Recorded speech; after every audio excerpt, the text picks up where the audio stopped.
Hello दोस्तों, स्वागत है आपका पास करो टेस्ट के एक और मॉक टेस्ट में। आज हम करने जा रहे हैं हिंदी का मॉक टेस्ट।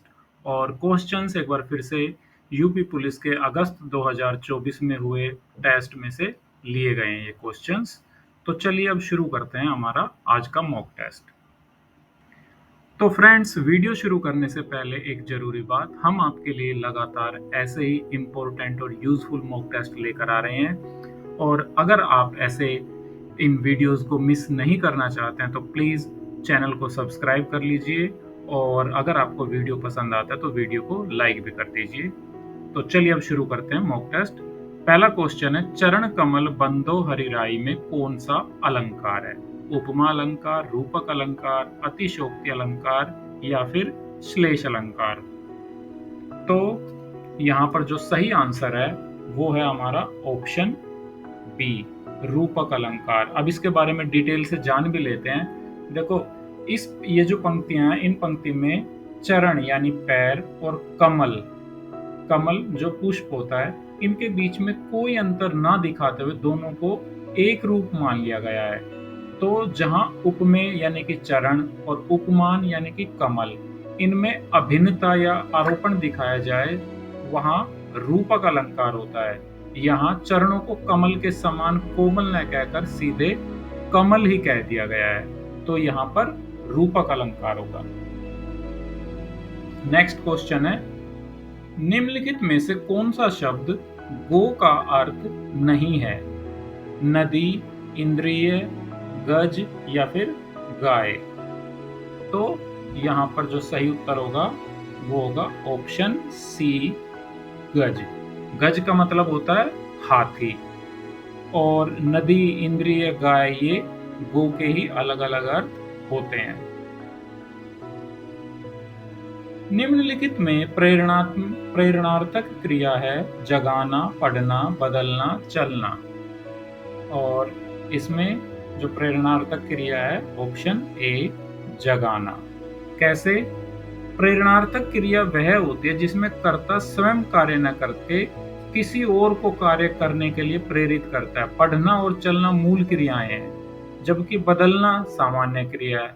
तो जगाना क्रिया में कर्ता स्वयं न जाकर किसी और को जागने की प्रेरणा दे रहा है। तो ये होगी इसमें प्रेरणार्थक क्रिया। अगला प्रश्न है, अमित और अमित शब्द का सही अर्थ क्या है? यानी कि इनमें से जिस तरह से अमित और अमित लिखे इसी तरह से इनके अर्थ किस ऑप्शन में लिखे हुए हैं? शत्रु, मित्र, पर्याप्त, अधिक, अधिक, न्यून, बहुत, शत्रु। और यहाँ पर जो सही उत्तर है वो है ऑप्शन डी, बहुत और शत्रु। अमित का मतलब विशाल, विशालकाय बहुत भी होता है। और मीत का विपरीत होता है अमीत, जिसका कोई मीत ना हो, अमीत। या मित्र का विपरीत शत्रु। तो ये वाला ऑप्शन डी इसका सही उत्तर होगा। नेक्स्ट क्वेश्चन देखते हैं, यदि बारिश होती तो सूखा ना पड़ता, इस वाक्य में काल का कौन सा रूप है?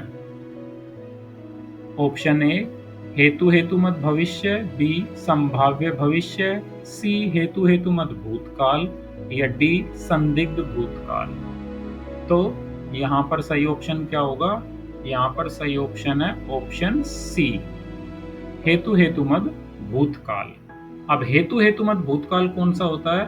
यह वह काल होता है जिसमें भूतकाल में किसी क्रिया के न होने का कारण बताया जाता है, जिससे कोई दूसरा कार्य भी ना हो सका हो। हेतु मतलब प्रयोजन होता ना। तो अब इस वाक्य में सूखा न पड़ने का कारण बारिश का न होना बताया गया है। तो ये भूतकाल की स्थिति को दर्शाता है। सूखा ना पड़ता अगर बारिश हो जाती, और अगर बारिश नहीं हुई है तो सूखा पड़ गया है। तो ऑप्शन सी इसका सही आंसर होगा। नेक्स्ट, निम्नलिखित में से वाक्य के शुद्ध रूप का चयन कीजिए। वह एक विदुषी महिला थी, विदुषी महिला थी वह एक विद्वान महिला थी, वह एक महिला विद्वान थी। तो यहाँ पर होगा ऑप्शन ए, वह एक विदुषी महिला थी। और विद्वान शब्द पुल्लिंग के लिए और विदुषी शब्द स्त्रीलिंग के प्रयोग होता है। चूंकि महिला स्त्रीलिंग है इसलिए उसके साथ विदुषी का प्रयोग सही है। जैसे कहा जाता है कि वह एक विद्वान पुरुष थे, तो इसी तरह से वह एक विदुषी महिला थी। नेक्स्ट क्वेश्चन, 7वां, ज्ञानपीठ पुरस्कार किस भाषा से संबंधित है? संस्कृत से, तमिल से, संविधान की 8वीं अनुसूची की सभी भाषाओं से या हिंदी से? तो यहाँ पर जो सही आंसर होगा वो होगा ऑप्शन सी। ज्ञानपीठ पुरस्कार भाषा के क्षेत्र में सबसे बड़े पुरस्कारों में से है और ये संविधान की 8वीं अनुसूची की सभी भाषाओं में के जो रचयिता होते हैं, जो लेखक होते हैं, उनको उनके साहित्यिक योगदान के लिए दिया जा सकता है। 8वां प्रश्न, वह कौन सा समास है जिसका उत्तर पद प्रधान होता है किंतु प्रथम पद द्वितीय पद की विशेषता बतलाता है? ए तत्पुरुष, बी कर्मधारय, सी बहुव्रीहि या डी अव्ययी भाव समास? और यहाँ पर कौन सा सही आंसर है इसमें से? ऑप्शन बी, कर्मधारय समास। कर्मधारय समास में उत्तर पद यानी कि जो दूसरा पद होता है वो प्रधान होता है और पहला पद विशेषण या उपमान होकर दूसरे पद की विशेषता बताता है। जैसे चरण कमल में कमल प्रधान है और चरण उसकी विशेषता बता रहा है, तो कर्मधारय समास।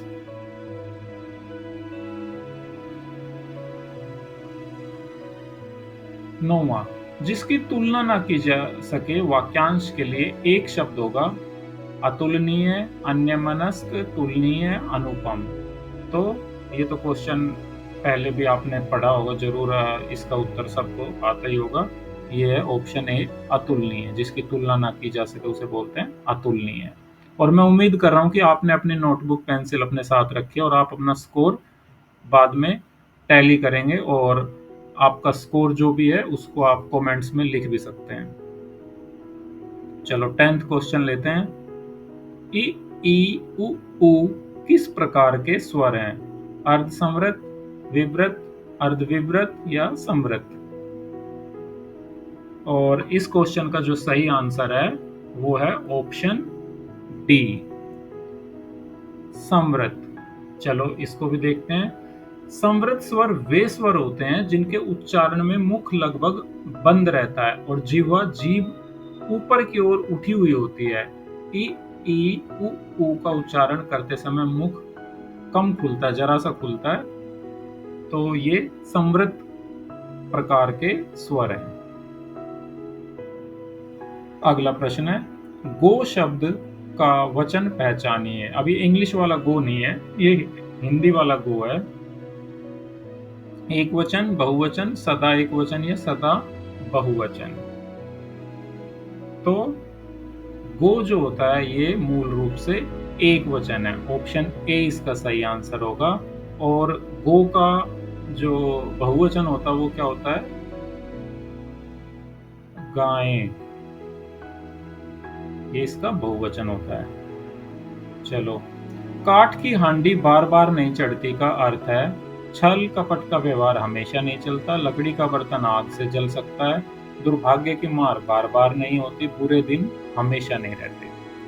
और इसका सही उत्तर है ऑप्शन ए, छल कपट का व्यवहार हमेशा नहीं चलता। ये एक लोकोक्ति है जिसका अर्थ है धोखेबाजी या कपटपूर्ण व्यवहार एक बार तो चलो चल जाता, कोई एक बार तो धोखा दे देता है, लेकिन वह हमेशा नहीं चलता। जैसे काठ की हांडी आग पर चढ़ाने से जल जाएगी और बार बार नहीं चढ़ाई जा सकती, बस एक बार चढ़ा दी फिर तो वो जली जाएगी।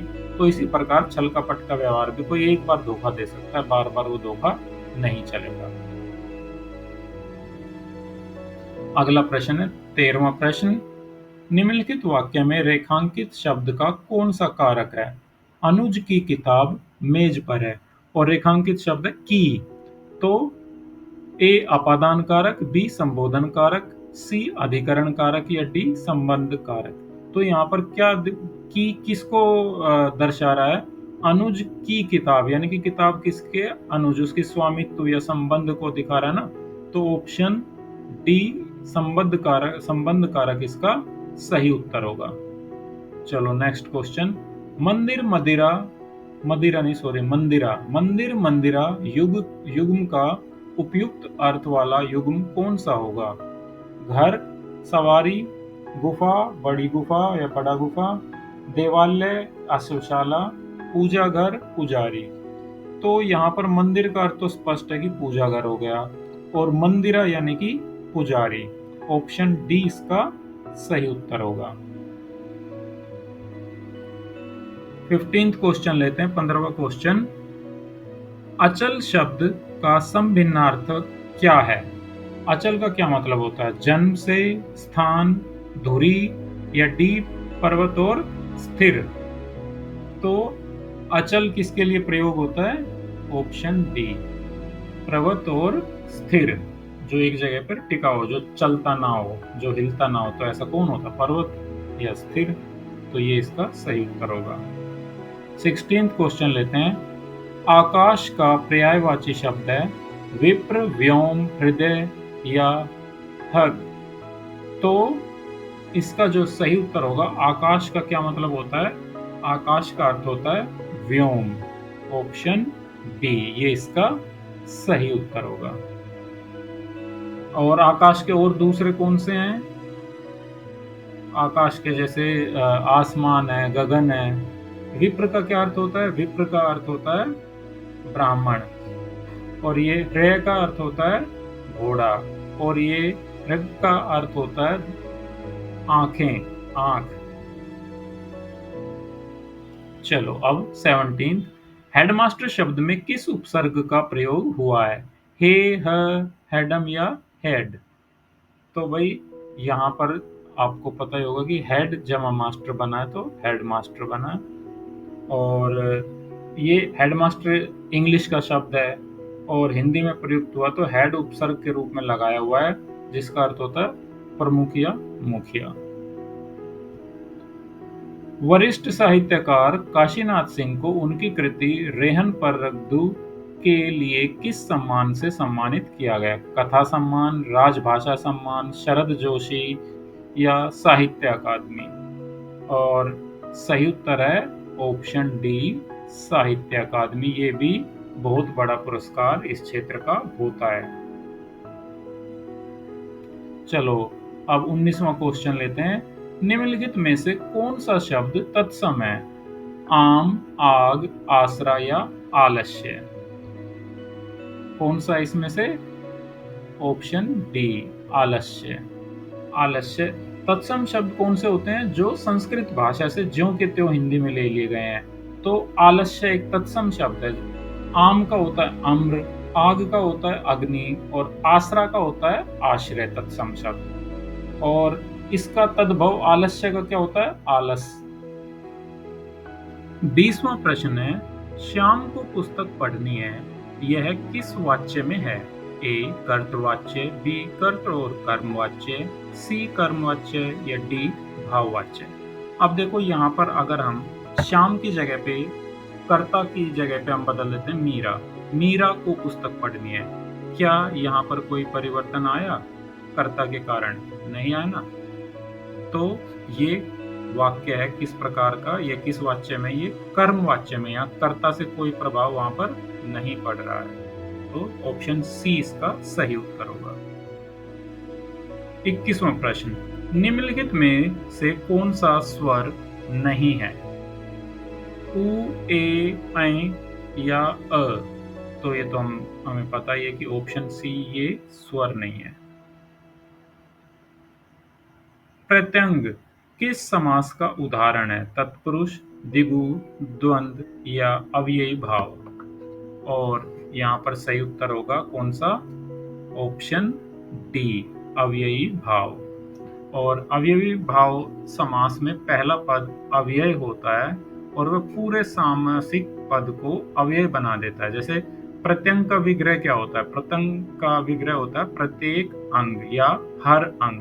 प्रति एक अव्यय है, इसलिए यह अव्ययी भाव समास का उदाहरण बन जाता है। आंशिक शब्द में प्रत्यय क्या है? इक, कशिक अंश। तो ये किससे मिलके बना है? ये अंश और इक से मिलके बना है। तो यहाँ पर कौन सा प्रत्यय हो जाएगा? ये इक। प्रत्यय जो पीछे आता है, उपसर्ग जो पहले आता है। फिर है 24वां क्वेश्चन। यामा की रचयिता हैं सुभद्रा कुमारी चौहान, महादेवी वर्मा, मीराबाई या सुमित्रा नंदन पंत। तो यामा जो है वो किसका है? किसकी रचना है? महादेवी वर्मा जी की। यामा हिंदी साहित्य की जो छायावादी कवियत्री रही हैं महादेवी वर्मा जी, उनकी एक बहुत ही प्रसिद्ध काव्य कृति है जिसके लिए उन्हें ज्ञानपीठ पुरस्कार भी मिला था। अभी ऊपर एक क्वेश्चन आया था ना शायद ज्ञानपीठ पुरस्कार का, तो ज्ञानपीठ पुरस्कार, साहित्य अकादमी पुरस्कार, ये बहुत ही कोटेड प्राइजेज हैं, यानी कि बहुत ही महत्वपूर्ण है, बहुत बड़े पुरस्कार हैं साहित्य के क्षेत्र में। तो महादेवी वर्मा जी को यामा के लिए मिला था। प्रेरणा स्टूडियो जाएगी में काल का भेद बताइए। ए सामान्य भविष्यत काल, बी संभाव्य भविष्यत काल, सी अपूर्ण वर्तमान काल या डी सामान्य वर्तमान काल। तो यहाँ पर क्या है? जाएगी, है ना, काम ये भविष्य में होगा, तो ये सामान्य भविष्यत काल है, संभाव्य नहीं है, कोई संभावना की बात थोड़ी ना, तो जाएगी तो जाएगी। तो ऑप्शन ए इसका सही उत्तर होगा। प्रश्न नंबर 26 है, निम्नलिखित में से कौन सा शब्द स्त्रीलिंग है? तो हम इनको वाक्य में प्रयोग करके देख लेते हैं, हमें पता चल जाएगा। ए सार, मुझे पूरी कहानी का सार बताओ, या इस पूरी कहानी का सार बहुत लंबा है। फिर है रूप, उसका रूप निखरता गया। आय, उसकी आय बढ़ती गई, बढ़ती। फिर विवाद, विवाद गहराता गया। तो देखो यहाँ पर ये सार, रूप, विवाद, इनमें तो सब में क्या आया है? पुल्लिंग आया है। आय जो है बढ़ती गई या घटती गई, इसमें स्त्रीलिंग आएगा, तो ये ऑप्शन सी स्त्रीलिंग होगा, आय। 27वां प्रश्न, कल कानन कुंडल मोर पखा उर्पे बनमाल विराजती हैं, इस काव्य पंक्ति में कौन सा अलंकार है? ए रूपक, बी यमक, सी श्लेष या डी अनुप्रास। तो यहाँ पर क, फिर से क, फिर से क, कल कानन कुंडल, यानी कि एक ही जो एक ही वर्ण या एक ही व्यंजन की आवृत्ति एक से ज्यादा बार होती है, तो इस पंक्ति में क की आवृत्ति हो रही है बार बार, कल कानन कुंडल। और जैसे बनमाल विराजती, ये भी ब और ब, तो यहाँ पर बार बार जिस उसकी आवृत्ति हो रही है, ध्वनि सौंदर्य उत्पन्न हो रहा है, तो ये अनुप्रास अलंकार का उदाहरण होगा। अगला प्रश्न है, निम्नलिखित में से अर्धविराम का चिन्ह कौन सा है? अर्धविराम का चिन्ह इनमें से कौन सा है? अब ये चिन्ह जो है, ये ऑप्शन आपको दिख ही रहेंगे, तो ऑप्शन सी जो है ये अर्धविराम का उदाहरण है, अर्धविराम का चिन्ह है। 29वां प्रश्न है, कौन सा वाक्य शुद्ध है? परशुराम के क्रोधाग्नि ने क्षत्रियों को जला दिया, वृक्षों पर कोयल कूक रही है, खेतों में लंबे लंबे घास उग आए हैं, गलियों को चौड़ा करना आवश्यक है। तो ये परशुराम के क्रोधाग्नि की जगह परशुराम की क्रोधाग्नि होना चाहिए था, ये वाला, यहाँ पर ये अशुद्धि है। फिर ये वाला भी वाक्य ठीक लग रहा है, बस ये है कि वृक्षों पर कोयल कूक रही है। वृक्ष भी अगर सिंगुलर नाउन होता, एक वचन होता, वृक्ष पर कोयल कूक रही है, तो ज्यादा अच्छा रहता। खेतों में लंबे लंबे घास उग आए, घास स्त्रीलिंग प्रयोग होना था, तो घास उगाई होना था। यहाँ पर गलियों को चौड़ा करना आवश्यक है, ये शुद्ध लग रहा है, तो ऑप्शन डी इसका सही उत्तर होगा। 30वां प्रश्न है, कामायनी के रचनाकार हैं ए सुमित्रा नंदन पंत, बी सूर्यकांत त्रिपाठी निराला, सी महादेवी वर्मा या डी जयशंकर प्रसाद। तो इसका सही उत्तर क्या होगा? किसकी रचना है कामायनी? कामायनी रचना है ऑप्शन डी जयशंकर प्रसाद जी की। और वो भी हिंदी साहित्य के छायावादी युग के प्रमुख कवि थे जयशंकर प्रसाद जी, और उनकी एक बहुत ही प्रसिद्ध रचना है। 31वां प्रश्न, अरे उसने तो कमाल कर दिया, ये वाक्य कौन सा है? निषेधवाचक, विस्मयवाचक, इच्छावाचक या डी प्रश्नवाचक? तो यहाँ पर अरे, ये की भावना आई है ना इसमें, तो ये ऑप्शन बी विस्मयवाचक होगा। फिर है 32वां, मौन का विलोम शब्द क्या है? मौखिक, मयंक, विकार या मुखर? तो मौन का मतलब होता है चुप, और ऑप्शन डी मुखर, इसका मतलब होता है जो बोलता है, बोलने वाला, वाचाल। तो इसका 32 का ऑप्शन डी इसका सही उत्तर होगा। तो ये थे हमारे आज के 32 प्रश्न इस प्रश्नोत्तरी के। तो दोस्तों, ये था हमारा आज का हिंदी का मॉक टेस्ट। मुझे उम्मीद है कि आप सभी ने अपना स्कोर चेक कर लिया होगा और आपका बहुत अच्छा स्कोर रहा होगा। तो जैसा कि मैं बताता रहा हूँ कि सभी क्वेश्चंस ऐसे हैं कि जो पहले किसी न किसी टेस्ट में आए हैं, और इनकी बार-बार अलग-अलग दूसरे टेस्ट में आने की भी संभावना बढ़ती रहती है। तो आप सारे क्वेश्चंस अच्छे से आपने अटेम्प्ट किए और इसका आपको बेनिफिट होगा, ऐसी मैं उम्मीद करता हूँ। Thank you for watching this video, and please like, share and subscribe Pass Karo Test. Don't miss any of our videos.